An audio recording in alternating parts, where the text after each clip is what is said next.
తెలంగాణలో జల యుద్ధం జరుగుతోంది. రాజకీయాలన్నీ నీటి ప్రాజెక్టుల చుట్టూనే తిరుగుతున్నాయి.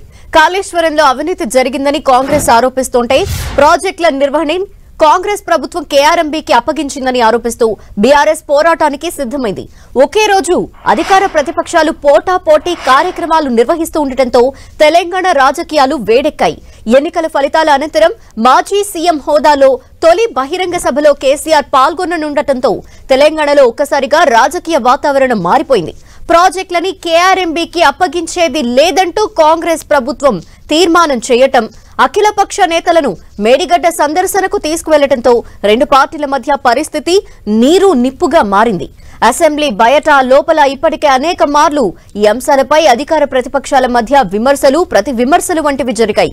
కాళేశ్వరంతో ప్రజల సంపద వృధా చేశారని, ఇసుక మేడలు కట్టి కుంగిన బ్యారేజ్ ని ఎవరూ చూడకుండా పోలీసులను ఏర్పాటు చేశారని కాంగ్రెస్ ఆరోపిస్తోంది.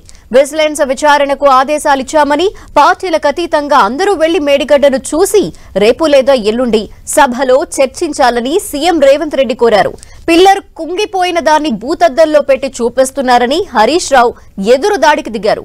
ఒక బ్యారేజ్ పిల్లర్ కుంగితే ప్రాజెక్టు కూలిపోయినట్టు మాట్లాడుతున్నారని ఆరోపించారు. కాళేశ్వరం ప్రాజెక్టు ఫలితాలని రైతుల్ని అడగాలని, కాళేశ్వరం అంటే మేడిగడ్డ ఒక్కటే కాదు అనేక ప్రాజెక్టులున్నాయని అన్నారు.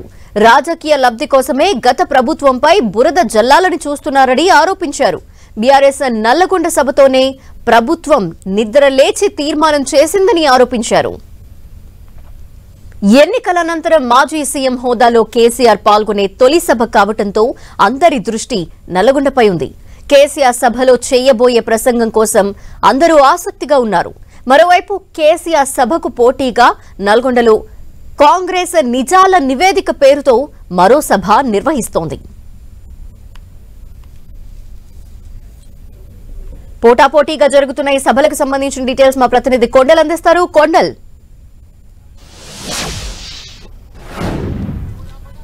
ఇప్పుడు రాష్ట్రంలో కృష్ణా జలాలు, అదేవిధంగా గోదావరి జలాలు, ఈ రెండు నదులకు సంబంధించిన జలాల సెంట్రిక్గానే రాజకీయం వేడికి అంది చెప్పుకోవచ్చు. ఈరోజు ఒకవైపు నల్గొండలో బీఆర్ఎస్ పార్టీ కృష్ణా జలాల పరిరక్షణ కోసం అంటూ భారీ బహిరంగ సభను ఏర్పాటు చేసింది.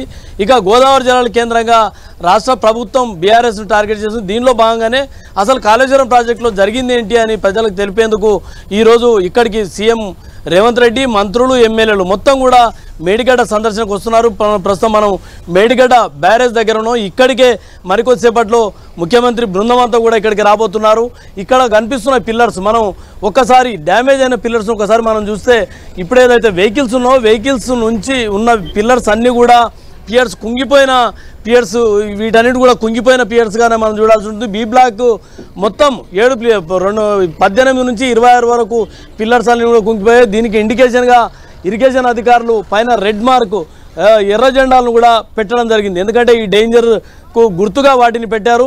ఇప్పటి వరకు ఇక్కడికి ఎవరికి అనుమతించలేదు. ఈరోజు అందరూ ముఖ్యమంత్రి, మంత్రులు, ఎమ్మెల్యేలు అందరూ వస్తున్న నేపథ్యంలో మీడియాను కూడా ఇక్కడికి తీసుకురావడం జరిగింది. అసలు వాస్తవాలను ప్రజలకు తెలపాలన్న ఉద్దేశంతోనే మేము మేడిగడ్డ టూర్కు వస్తున్నామని చెప్పి ముఖ్యమంత్రి ఇప్పటికే ప్రకటించిన పరిస్థితి ఉంది. మొత్తం 7 పియర్స్, అంటే మొత్తం ఈ మేడిగడ్డ బ్యారేజ్లో 85 ఇలాంటి మొత్తం 85 గేట్లు ఉంటాయి. 85 గేట్లలో 7 గేట్ల దగ్గర ఇప్పుడు కుంగిపోయిన పరిస్థితి ఉంది. పిల్లర్స్కు క్రాక్స్ వచ్చాయి, భారీ స్థాయిలో వచ్చాయి. వాటికి సంబంధించి ఇప్పటికిప్పుడు దాన్ని రిపేర్ చేసే పరిస్థితి కూడా లేదన్నది డ్యామ్ సేఫ్టీ అథారిటీ అధికారులు ఇచ్చిన రిపోర్టు.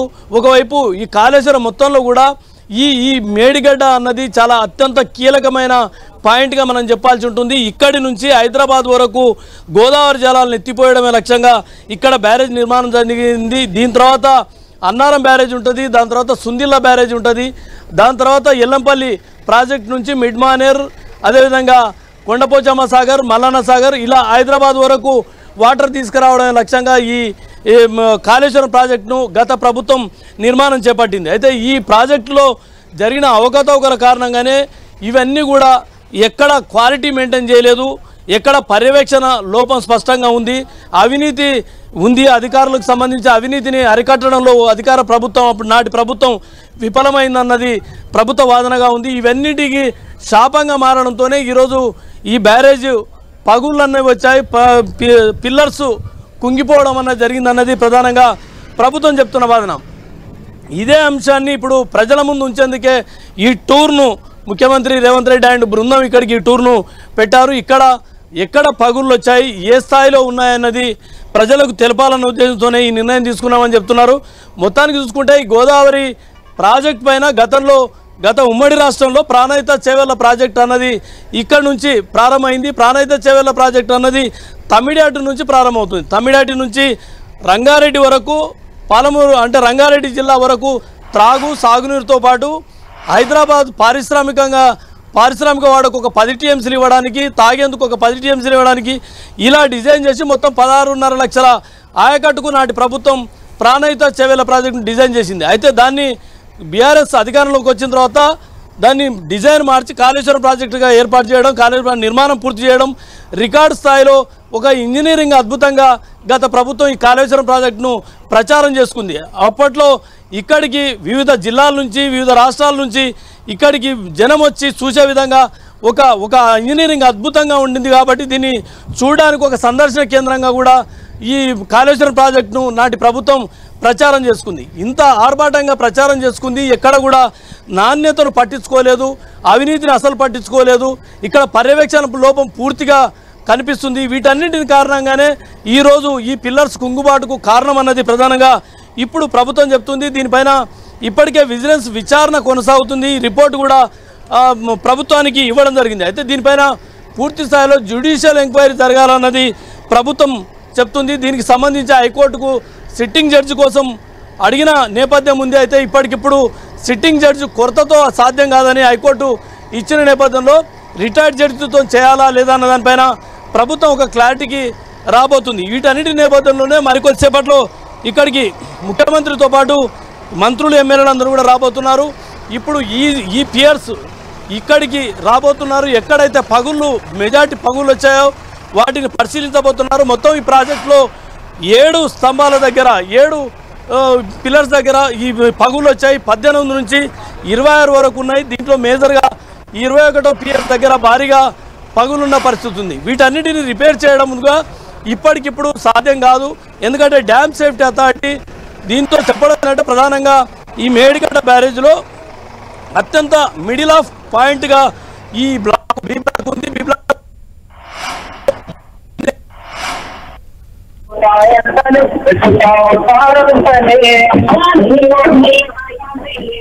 చేస్తుంది.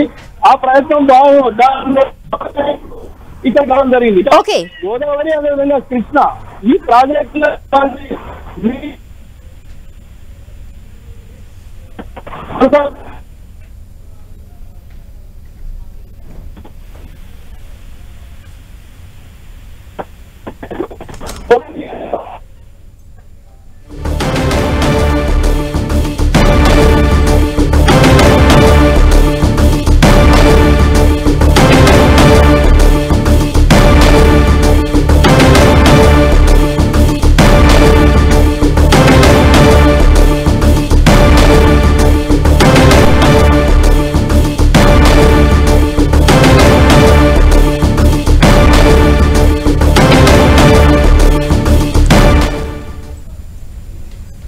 ఇక నల్లగొండలో జరగబోతున్న బీఆర్ఎస్ సభ ఏర్పాట్లపై డీటెయిల్స్ అన్ని మా ప్రతినిధి చంద్రశేఖర్ అందిస్తారు. చంద్రశేఖర్,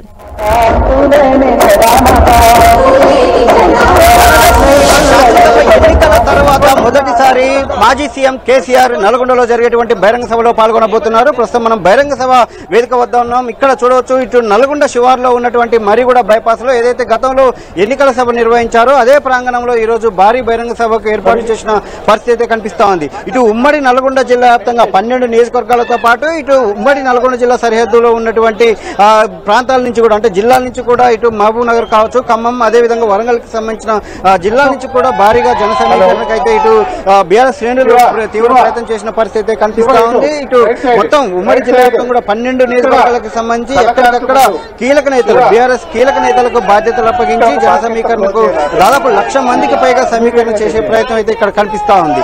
అదేవిధంగా ఏదైతే ఇటు శాసనసభ ఎన్నికల తర్వాత ఇప్పటి వరకు కూడా మాజీ సీఎం కేసీఆర్ తెలంగాణ రాష్ట్ర సమితి అంటే బీఆర్ఎస్ అధినేత కేసీఆర్ ఇప్పటివరకు కూడా ఎక్కడ కూడా అధికారికంగా బహిరంగంగా ఎక్కడ కూడా మాట్లాడలేదు. ఎటువంటి ప్రస్తుత ప్రభుత్వం మీద కూడా ఎటువంటి రాజకీయపరమైన వ్యాఖ్యలు కూడా చేయలేదు. కానీ ఈసారి మొదటిసారి బహిరంగ సభలో పాల్గొంటున్న నేపథ్యంలో ఇటు కేసీఆర్ ఏం మాట్లాడతారు, అదేవిధంగా కాంగ్రెస్ ప్రభుత్వ తీరును ముఖ్యంగా ఇటు కృష్ణా జలాల కేటాయింపులో అంటే కృష్ణా జలాల నిర్వహణను కేఆర్ఎంబీకి అప్పగించే విషయంలో గతంలో 10 ఏళ్ల పాటు తాము హక్కులు కాపాడుకున్నాం.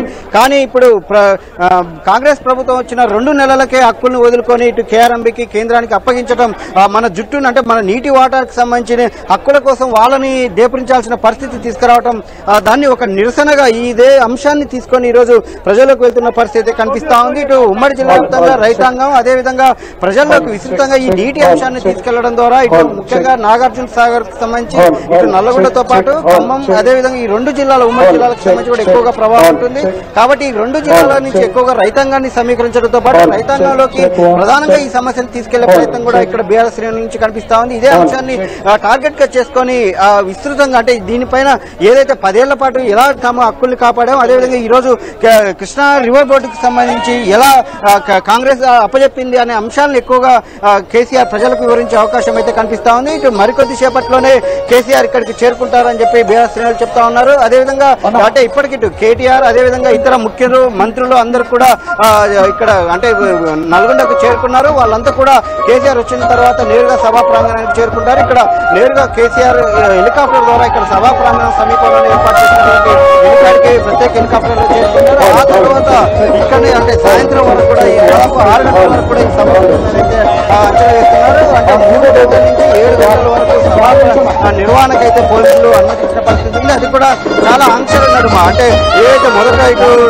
సెక్షన్ 30 అమలు చేస్తున్నారు ఆ సభలకు అనుమతి లేదు పోలీసులు కోరిన పరిస్థితి ఉంది. ఆ తర్వాత ఇటు సభకు అనుమతి కోసం దరఖాస్తు చేస్తున్నప్పటికీ కూడా చాలా ఆంక్షలు ఏదైతే సభా నిర్వహణ ఎంత కొనసాగాలి, అదేవిధంగా బాణసంఖ్య కాల్చు కానీ ప్రజా జీవనానికి ఇబ్బంది లేకుండా సభ నిర్వహించుకోవాలి కూడా అది మొత్తం ఆంక్షలతో ఈ సభకు అనుమతించిన పరిస్థితి ఉంది. అయితే ఈ సభ కేంద్రంగా కేవలం నీటి హక్కుల కోసమే కాకుండా కాంగ్రెస్ ప్రభుత్వ తీరుపైన కూడా కేసీఆర్ మాట్లాడే అవకాశం ఉంది. కాబట్టి కేసీఆర్ వ్యూహం అదేవిధంగా భవిష్యత్ కార్యాచరణ కాంగ్రెస్ ప్రభుత్వం పైన ఎలా ఉండబోతుంది అనే ఒక అంశానికి ఒక అవకాశం అంటే ఎలా ఉండబోతుంది కాంగ్రెస్ ప్రభుత్వం పైన అంచనా కూడా రావడానికి